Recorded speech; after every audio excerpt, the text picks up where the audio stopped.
Hermanos, hoy es un día especial porque estamos concluyendo la exposición del libro de Lucas. Y si son tan amables, abran sus Biblias en Lucas capítulo 24. Y vamos a leer sobre la despedida. Dicen que todas las despedidas son tristes. Tenemos una despedida, no. Aunque ellos estaban muy tristes, ellos estaban muy desalentados, estaban muy confundidos. ¿Qué pasó para que estos hombres regresen a Jerusalén con gran gozo? ¿Qué fue lo que cambió su tristeza en gozo? Como dice el Antiguo Testamento, ¿qué fue lo que cambió su lamento en baile? ¿Y cómo nosotros podemos aprender de esto cuando continuamente estamos sorprendidos por la tristeza, por el desaliento, por la aflicción, por la confusión ante la providencia de Dios y los planes de Dios que no siempre entendemos? ¿Cómo podemos nosotros caminar como estos hombres llenos de gozo, con gran gozo? Bien, vamos a leer entonces esta parte a partir del versículo 36 hasta el final, que es el versículo 53. Y habiendo leído, oramos. Mientras hablaban estas cosas, Jesús se puso en medio de ellos y les dijo: paz a ustedes. Entonces ellos, aterrorizados y asombrados, pensaban que veían un espíritu. Pero él les dijo: ¿por qué están turbados? ¿Y por qué suben tales pensamientos a sus corazones? Miren mis manos y mis pies, que yo mismo soy. Palpen y vean, pues un espíritu no tiene carne ni huesos como ven que yo tengo. Al decir esto, les mostró las manos y los pies. Y como ellos aún no lo creían por el gozo que tenían y porque estaban asombrados, les dijo: ¿tienen algo aquí de comer? Entonces le dieron un pedazo de pescado asado, lo tomó y comió delante de ellos. Y les dijo: estas son las palabras que les hablé, estando aún con ustedes, que era necesario que se cumplieran todas estas cosas que están escritas de mí en la ley de Moisés, en los profetas y en los salmos. Y ahora esto es clave en lo que vamos a ver hoy. Esto que dice en el versículo 45, Lucas, inspirado por el Espíritu Santo. Entonces les abrió el entendimiento para que comprendieran las Escrituras. Y les dijo: así está escrito, y así fue necesario que el Cristo padeciera y resucitara de los muertos al tercer día, y que en su nombre se predicara el arrepentimiento y la remisión de pecados en todas las naciones, comenzando desde Jerusalén. Y ustedes son testigos de estas cosas. He aquí, yo enviaré el cumplimiento de la promesa de mi Padre sobre ustedes, pero quédense ustedes en la ciudad hasta que sean investidos del poder de lo alto. Entonces él los llevó fuera hasta Betania y alzando sus manos los bendijo. Aconteció que al bendecirlos se fue de ellos y era llevado arriba al cielo. Después de haberlo adorado, ellos regresaron a Jerusalén con gran gozo y se hallaban continuamente en el templo bendiciendo a Dios. Vamos a orar. Qué bueno es leer esta palabra y ver cómo termina este evangelio con gozo y perseverancia en la fe en el templo. Ahora, oh Dios, nosotros sabiendo que tú eres el que reinas, que tú eres el que controlas todo, nuestras vidas están asaltadas por experiencias confusas, por cosas que no podemos explicar, pero nos duelen, nos afligen, por cosas que son actos de injusticia de los hombres, por cosas que son bajo tu providencia. Y al hoy reunirnos aquí a exponer tu palabra, te suplicamos ayuda para que esta palabra sea vida en nuestros corazones, especialmente en aquellos que estén desalentados y en aquellos que no te conocen. Que hoy, conforme a la voluntad de Cristo, se predique aquí que hay perdón de pecados en Jesucristo y que aquel que sea culpable halle alivio, paz, perdón en él.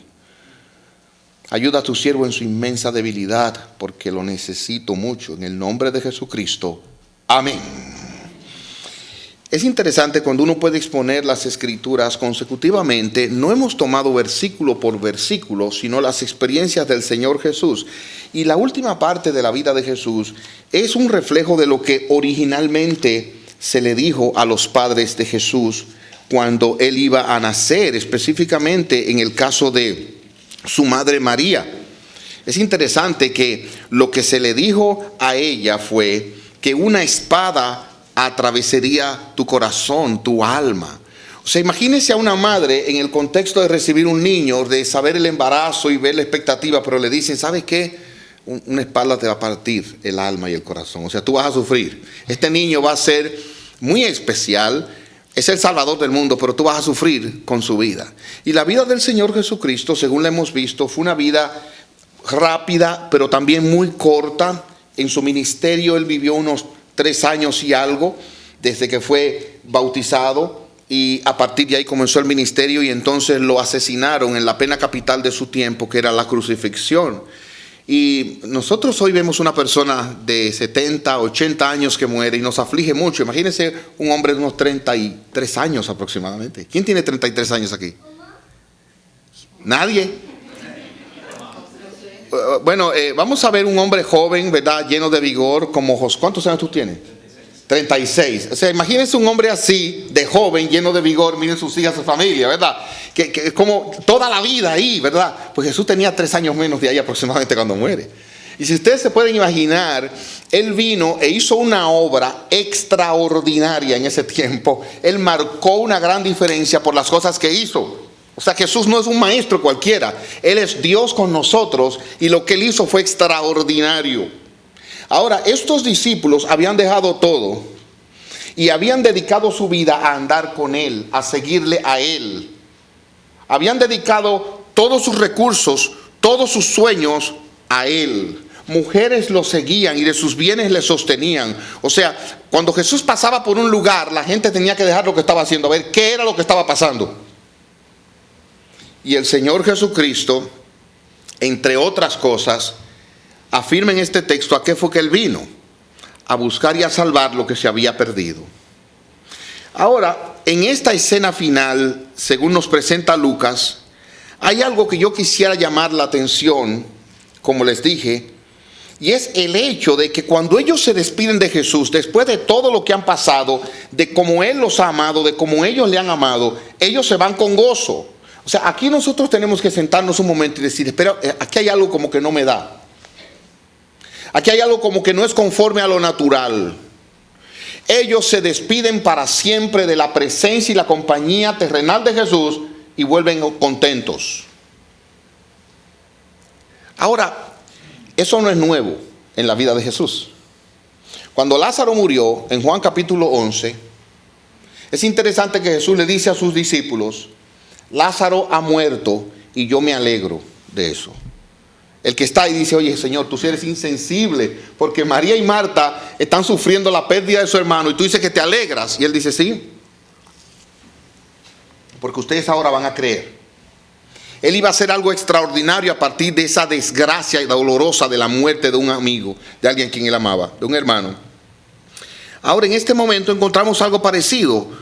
¿Qué pasó? Vean conmigo ahí en sus Biblias. En el versículo 52 dice, después de haberlo adorado, ellos regresaron a Jerusalén con gran gozo. Jesús no iba con ellos. Ellos jamás lo iban a ver en esta tierra. Jamás se iban a encontrar con su persona. Jamás verían sus milagros. Jamás disfrutarían de su consejo directamente en su persona. Jamás podrían contemplar su rostro. Jamás podrían escuchar sus enseñanzas saliendo directamente de su boca. Pero ellos regresaron con gran gozo. Y yo creo que nosotros tenemos que pensar y preguntarnos, ¿qué pasó que regresaron con gran gozo? ¿Qué fue lo que cambió la mente y el corazón de estos hombres? Miren cómo ellos estaban. Si ustedes leen conmigo en Juan, ahora no voy a ir allá, pero Juan dice que ellos estaban escondidos por miedo a los judíos. Y estos discípulos se quedaron de lejos. Dice Lucas 23, versículo 49, cuando Jesús era crucificado, mientras los evangelios dicen que ellos huyeron, Lucas dice que en la crucifixión, oiga bien, se quedaron de lejos mirando estas cosas. O sea, ellos se alejaron por el miedo de lo que estaba sucediendo. Y aquí en el camino de Emaús vienen estos discípulos con semblante triste, confundidos. Y ahora estos están todos reunidos y comienzan a llegar las noticias de que Él ha resucitado. Quiero decirles que aunque Lucas los resume aquí y pone estos eventos como consecutivos, pasó un tiempo entre la resurrección y la ascensión, unos 40 días, y Jesús se apareció muchas veces a sus discípulos. Él en ese tiempo, ya aquí está comprimido lo que sucedió en esa habitación y ya el momento en que Jesús asciende. Pero ¿qué pasó para que ellos regresaran con gran gozo? ¿Qué cambió su lamento en gozo? ¿Y qué puede cambiar tu lamento en gozo? Saben que una de las cosas que nosotros tenemos en común no es que hablamos español, porque a veces no nos entendemos. Una de las cosas que tenemos en común nosotros de seguro es, además de nuestra salvación en Cristo, es que todos de una u otra cosa padecemos. Todo el mundo aquí tiene dolores y aflicciones.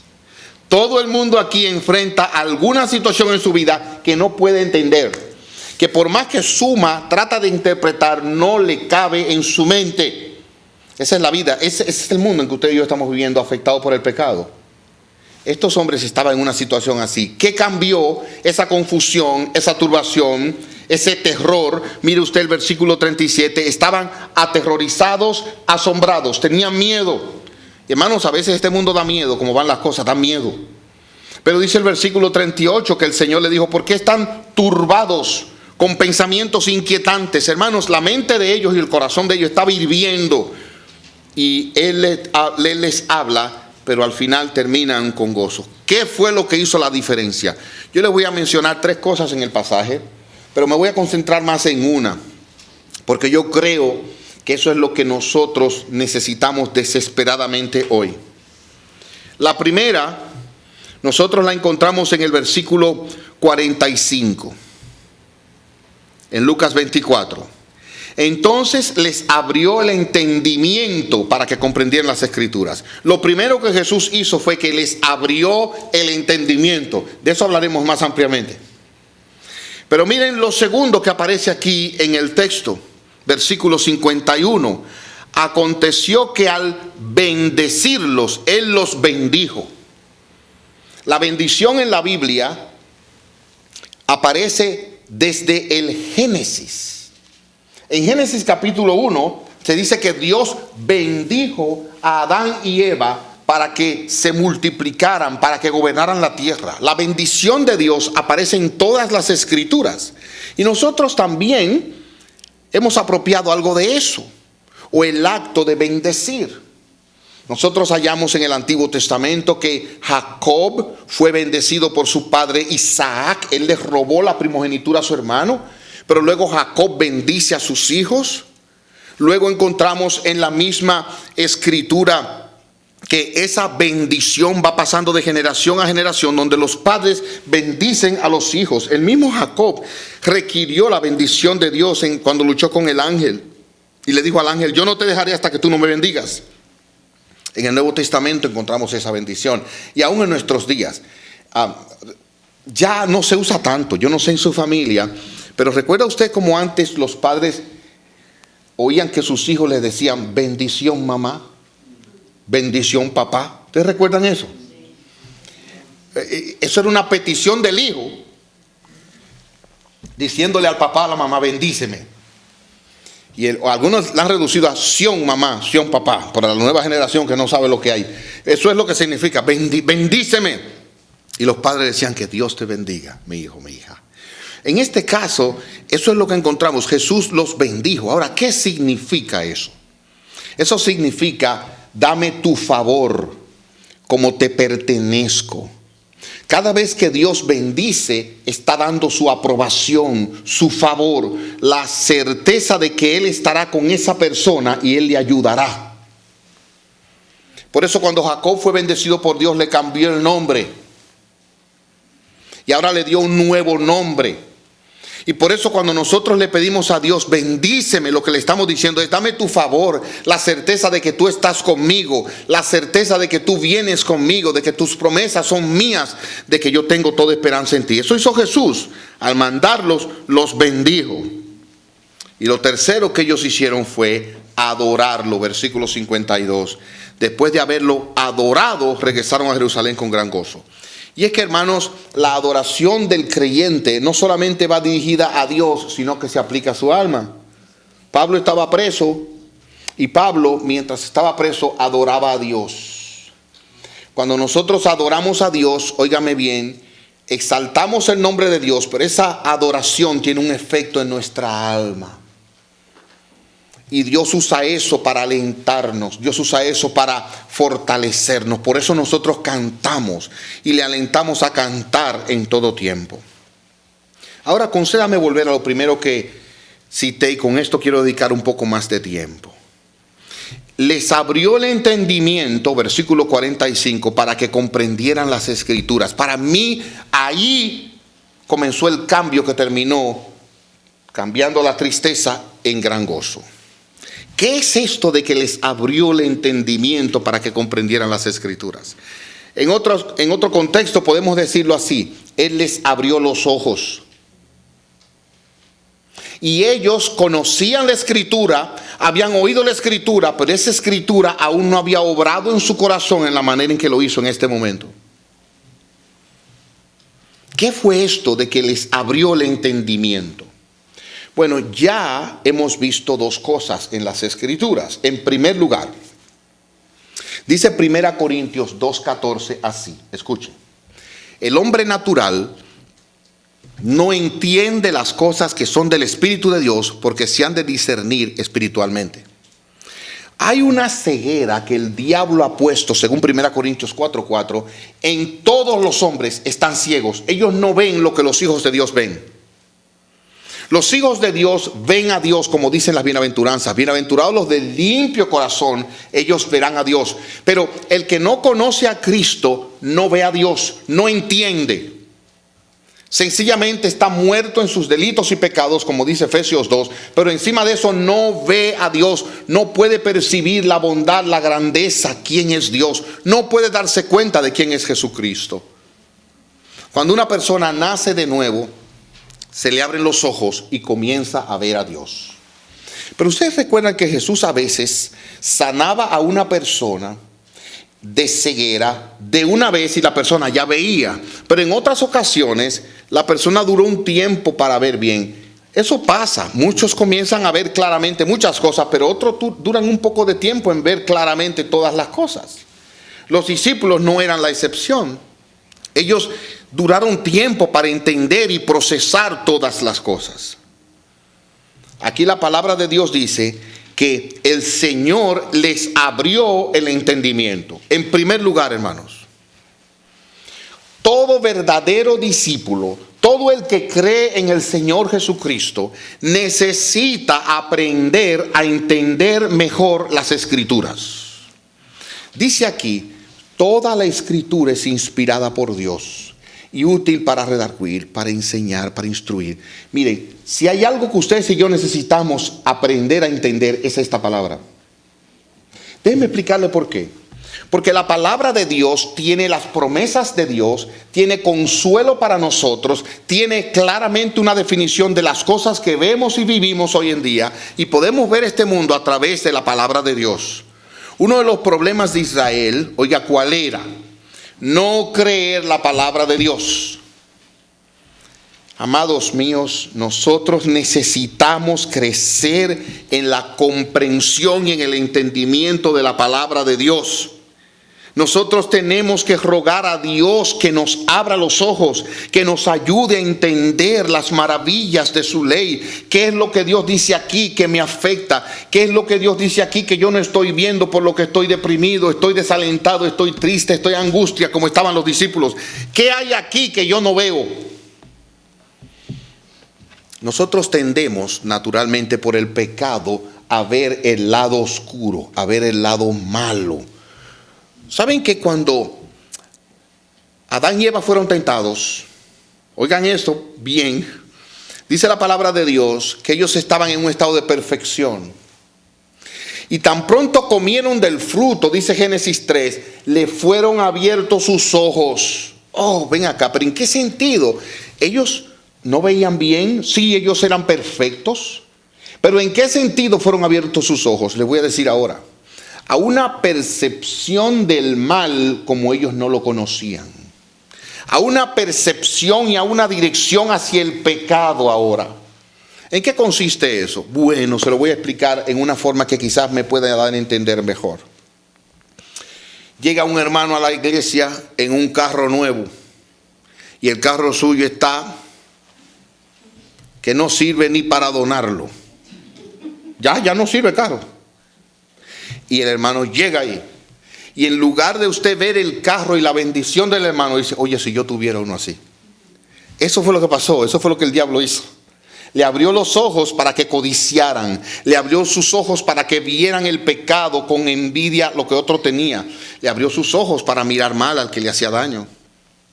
Abrió sus ojos en una inclinación hacia el pecado. ¿Qué es lo que Cristo hizo con ellos? Ahora le abrió sus ojos para que vieran y comprendieran las maravillas de su ley, de su palabra.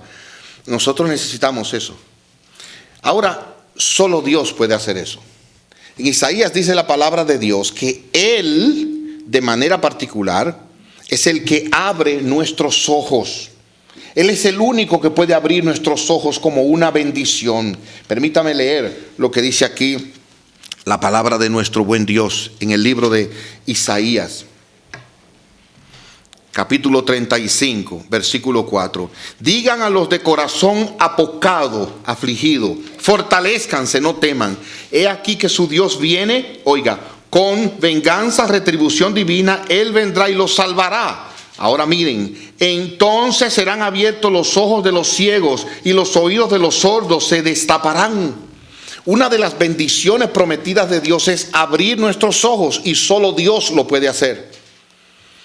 Cuando nosotros vemos a nuestros hijos y nuestro propio corazón o cualquier persona como estos discípulos turbados, aterrorizados, inquietos, tenemos que rogar: Señor, abre sus ojos para que vea. Porque solo Dios puede abrir sus ojos. Es interesante lo que nos cuenta la palabra de Dios en el segundo libro de Reyes de Eliseo y su siervo. Estaban rodeados por sus enemigos. Y estando rodeados por los enemigos, el siervo le dice: mira, vamos a perecer. Se puso en terror, se puso en miedo, se puso en ansiedad. Aquí no tendremos salida. ¿Y qué hizo Eliseo? Oiga lo que dice la Biblia. Oró a Dios y le dijo: Señor, abre sus ojos para que él vea que son más los que están con nosotros que los que están allá afuera. Y Dios abrió los ojos del siervo y le dejó ver el ejército celestial que tenía a su favor. Mira, ¿qué es lo que tú necesitas? ¿Qué es lo que usted necesita en este momento de su vida donde parece que no hay esperanza? Donde hay desaliento y hay miedo. ¿Sabe qué? Que Dios le abra los ojos para que vea sus promesas en su palabra. Que Dios le abra los ojos. Señor, ábreme los ojos para ver lo que tú me has escrito en tu palabra que tengo que aplicar en este momento a mi vida. Es interesante que el Salmo 23, una de las porciones más consoladoras, dice: aunque ande en el valle de sombra de muerte. Usted tiene que entender que la palabra sombra aquí es oscuridad. Y muerte es algo que usted no puede todavía asimilar. Usted sabe que nosotros tenemos problemas para asimilar la muerte. Fuimos creados para la eternidad. Y cuando se muere alguien, usted dice: pero ¿cómo es posible si yo hablé con esa persona hace un mes? No, nada más es un segundo que necesita para morirse. Pero tenemos problemas para aceptarlo. Todavía muere alguien y usted dice: pero será verdad. Porque tenemos problemas para aceptar la muerte. Y cuando nosotros nos encontramos con una experiencia como esa, confusa, dolorosa, he aquí lo que nosotros tenemos que pedirle a Dios: abre sus ojos, abre mis ojos para ver lo que dice tu palabra, abre mis ojos para comprender bien cuál es tu promesa. Aunque ande en el valle de sombra de muerte, oscuro, no temeré mal alguno, porque tú estarás conmigo. Abre mis ojos para saber que tú estás conmigo. Abre mi comprensión y entendimiento para entender y sentir tu compañía conmigo. Noten, hermanos, algo más. Les abrió el entendimiento. Ahora miren, algo que necesitamos, que solo el Señor lo puede hacer, para que comprendieran las Escrituras. Óigame bien. ¿Sabe lo que usted y yo necesitamos en este mundo cada vez? Yo no sé ni cómo ponerlo, pero yo tengo una definición que en estos días lo he tenido que decir. Este mundo está de cabeza, hermanos. Este mundo está al revés. Esto es una locura donde quiera que usted mira, donde quiera que usted se enfoca, en cualquier país es una locura. ¿Y sabe dónde nosotros tenemos que poner más los ojos, como dice Colosenses? En las cosas de arriba y no en las de la tierra. Y eso solamente está aquí en las Escrituras. Algunas de las cosas que dicen de esta generación, ¿saben cuál es? Que va a sufrir mucho de problemas aquí atrás. ¿Y ustedes saben por qué? Por el teléfono, porque es así todo el tiempo. Es así, exactamente. Y las manos sufren, es porque es así. Ok, yo quiero hacer una propuesta en el nombre del Señor Jesucristo. Cuando usted esté en su casa y usted se sorprenda, usted mismo, usted misma, ahí, diga, pero ¿dónde tienen que estar mis ojos? Ponga eso a un lado y tome el libro. Y si le gusta la posición, póngalo así entonces. Pero aquí es donde tenemos que poner más nuestra atención y pedirle, Señor, ayúdame, abre mis ojos para comprender más las Escrituras. Dios le ha concedido a usted saber leer y le ha concedido tener la Biblia en su propio idioma. Lea la palabra de Dios porque en ella hallará toda esperanza en el tiempo de dificultad. Lea las Escrituras, lea más las Escrituras. Hermano, yo no estoy en contra de los devocionales.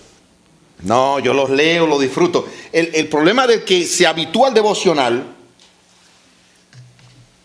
es que si lee solo el devocional y se aparta de aquí, mire, tiene 2 líneas devocional y 20 líneas de explicación de eso. Está bien, pero yo le aconsejo que lea más de la palabra de Dios. Cuando usted quiera consolar a alguien, en vez de usted buscar un poema escrito por tal, muy bonito, muy alentador, tome una porción de la palabra de Dios, porque esta es la que es viva y eficaz, más cortante que toda espada de 2 filos, que penetra hasta discernir los pensamientos, las intenciones del corazón, los tuétanos.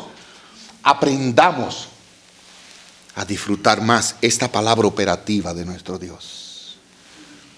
Ahora, ¿no les sorprende a ustedes que el Señor estaba delante de ellos haciendo una exhibición de un cuerpo glorificado? Piensen en esto, piensen en esto.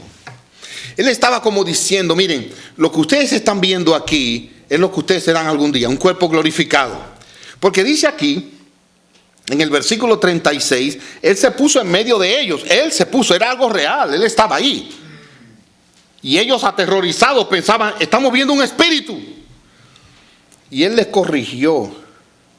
¿Por qué están turbados?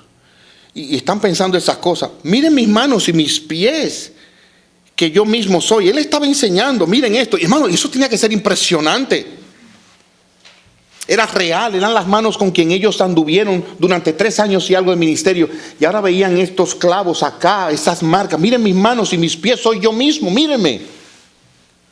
Además de eso les dijo, palpen, tóquenme y vean, pues un espíritu no tiene carne ni huesos, como ven que tengo. Le mostró las manos y los pies. Ahora póngase en ese cuadro usted. Esta persona la vimos muerta, pero ahora le estoy viendo claramente delante de mí y estoy tocando, que no es un sueño, en un grupo, estoy tocando sus manos. Al decir esto le mostró las manos y los pies. Versículo 41, surprise. Oiga qué dice, como ellos aún no lo creían, por el gozo que tenían y porque estaban asombrados, les dijo, ¿tienen algo de comer? Y encima de eso Él comió. ¿Tenía hambre el Señor? No, no tenía hambre quizás, pero Él quería demostrarles, soy yo, miren el pedazo aquí, miren. ¿Lo ven? Sí, se lo comió, desapareció. No es un espíritu, soy yo. Sin embargo, a pesar de esa exhibición, oigan esto hermanos, la Biblia no dice que Él les abrió el entendimiento para que comprendieran el cuerpo glorificado de la resurrección. No. No dice, Él les abrió el entendimiento para que se dieran cuenta de que hay una vida eterna. No, les abrió el entendimiento para que comprendiesen las Escrituras. Yo le voy a hacer una pregunta. ¿Qué le gustaría a usted ver más? ¿El cuerpo de Jesús crucificado o la palabra escrita de Dios? Sea honesto. Yo le voy a decir, en mi carne, me encantaría ver al Señor. Pero Dios dice, no, lo que tú necesitas es prestar atención a esta palabra y que esta palabra se clave en tu corazón y la comprendas. Y es verdad. Amados, abracemos esta palabra y valoremos esta palabra. Leamos esta palabra y dejemos que ella afecte nuestro corazón. Y roguémosle a Dios que Él abra nuestro entendimiento para comprender las Escrituras. Ellas tienen todo lo que necesitamos para perseverar en esta fe. ¿Qué debe hacer usted cuando usted tiene miedo? Dígame. Vamos a responder. ¿Qué debe hacer usted cuando usted tiene miedo?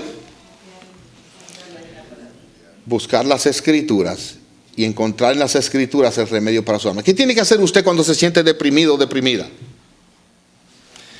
Buscar la palabra de Dios y pedirle a Dios que le abra el entendimiento para entenderla. ¿Qué debe hacer usted cuando se siente solo o sola? Buscar la palabra de Dios y pedirle a Dios que le abra el entendimiento para entender esa palabra. Amados míos, aquí tenemos todo lo necesario.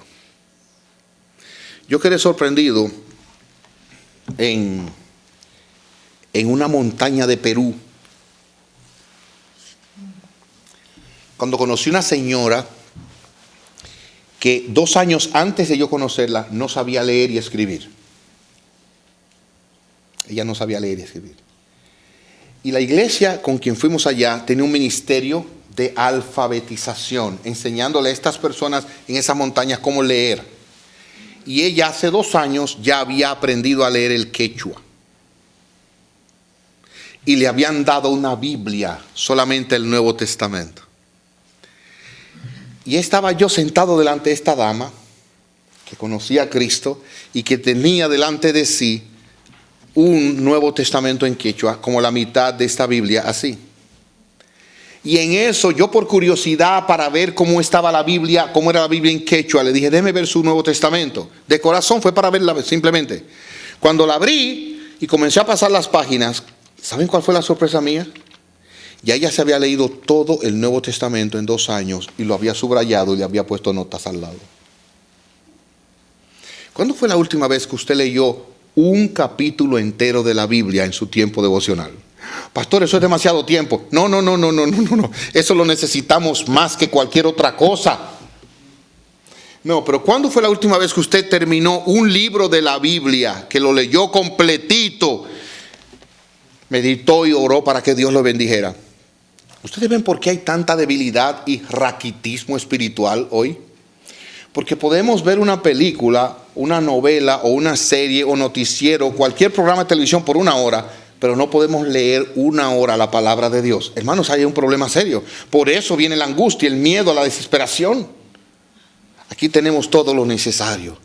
Y si hay algo que usted puede llevarse en su corazón hoy es esto: escudriñe las Escrituras rogándole a Dios que abra su entendimiento para entenderla. Que volvamos al primer amor. Hermanos, yo quiero decirles algo y les pido que oren por mí.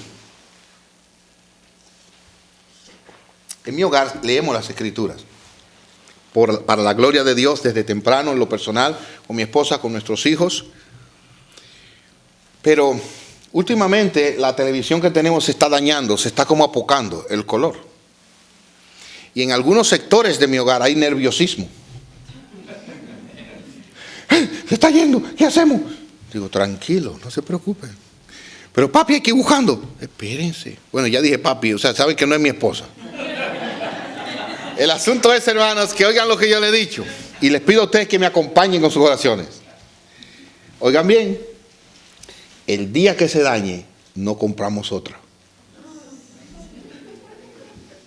No, ya. Y mucho del tiempo que dedicamos ahí, lo vamos a dedicar aquí ahora. Algunos de nuestros hijos se van pronto al college, se casan y no sé cuánto. No, vamos a aprovechar mejor el tiempo. Así que mírenla bien, aprovechenla bien, porque el día que se apague, se apagó eso en esta casa. Amados míos, que el Señor nos ayude. Y se lo comparto en familia para que oren por mí, para que el Señor nos ayude a ver ese día en que podamos dedicarle más tiempo a Él y a su bendita palabra. Eso es lo que desesperadamente necesitamos en este tiempo. Este es un tiempo de mucha confusión, de mucho dolor, de mucha turbación. A veces yo mismo pierdo la esperanza. Señor, ¿y qué es lo que pasa? Volvamos aquí. Y ellos entendieron algo maravilloso, que era necesario que el Cristo padeciera y resucitara de los muertos al tercer día. ¿Ven qué balance maravilloso? En esta vida sufrimientos y esperanza de vida eterna. Resurrección. Nosotros necesitamos ese balance para entender qué pasa aquí. En este tiempo, en el mundo, tendremos aflicción y vemos la causa de ese pecado. Aquí está. Este es el mal que estamos viendo, de mal en peor. Por haber aumentado la maldad, el amor de muchos se enfriará. La Biblia nos dice qué está pasando ahora, pero nos da un balance maravilloso. Pero hay una esperanza en la resurrección, hay una esperanza en Jesucristo. Y finalmente, Él les mandó que predicaran el arrepentimiento. Hermanos, qué bueno es terminar un mensaje como este, donde somos desafiados a la Escritura diciendo que hay arrepentimiento por la gracia de Dios. O sea, si usted no ha leído suficientemente esta Biblia, óigame bien, puede arrepentirse de no haberlo hecho y comenzar a leerla mañana o esta misma tarde. Así es nuestro Dios, que perdona pecadores y que permite comenzar de nuevo. El arrepentimiento y el perdón, limpieza de pecados en todas las naciones. ¿Saben cuál es mi consejo? Tomemos esto en serio y tomemos la palabra de Dios en serio y salgamos de aquí a leer la palabra de Dios y anunciar que hay perdón, hay un nuevo comienzo en Jesucristo. Que el Señor nos ayude. Vamos a orar.